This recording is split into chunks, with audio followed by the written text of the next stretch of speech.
बिस्मिल्लाहिर्रहमानिर्रहीम अस्सलाम वालेकुम। मैं हूं मुजाहिद हुसैन और आप देख रहे हैं मेरा YouTube channel EDU training. Viewer आपको खुशामदीद कहते हैं। हुकूमत पाकिस्तान की जानिब से ईद के मौके पर नकद कैश देने का ऐलान कर दिया गया है। इस प्रोग्राम में जिनके पास टेलीनॉर की सिम है और इसके अलावा सिम वाला कार्ड है वो लोग तो इसमें शामिल हो रहे हैं। दूसरी जानिब जिनके पास शनाख्ती कार्ड सादा है वो कैसे अप्लाई कर सकते हैं। नया कोड है, उस हवाले से आपको समझना बहुत जरूरी है, जिसके जरिए आप निगहबान राशन प्रोग्राम से पहले आटा ले रहे थे या नहीं ले रहे थे।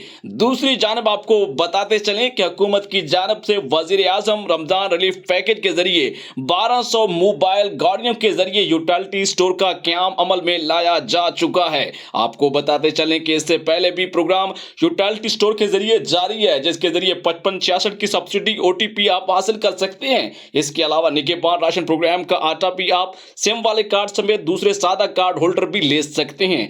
लेकिन जो नया प्रोग्राम है उसमें अप्लाई किस तरह से करना है आपको बताते चलें कि वजीर आजम शहबाज शरीफ की जानिब से 1000 के जरिए रिकॉर्डेड कॉल की जा रही है, जिसमें लोगों को बताया जा रहा है कि जो सहूलियात बेस्ट के जरिए राशन प्रोग्राम में ईद उल फितर के मौके पर दी जा रही हैं। अगर आप चाहते हैं निगहबान राशन प्रोग्राम में अप्लाई करके शामिल होना और इसके साथ साथ इसके हवाले से हुकूमत की जानिब से हेल्पलाइन का क़याम अमल में जारी है। 0800023445 पे आपका अगर सादा कार्ड है तो आप चेक भी करवा सकते हैं, रजिस्ट्रेशन का पता भी कर सकते हैं। ये सारी डिटेल आप वहीं से ले सकते हैं।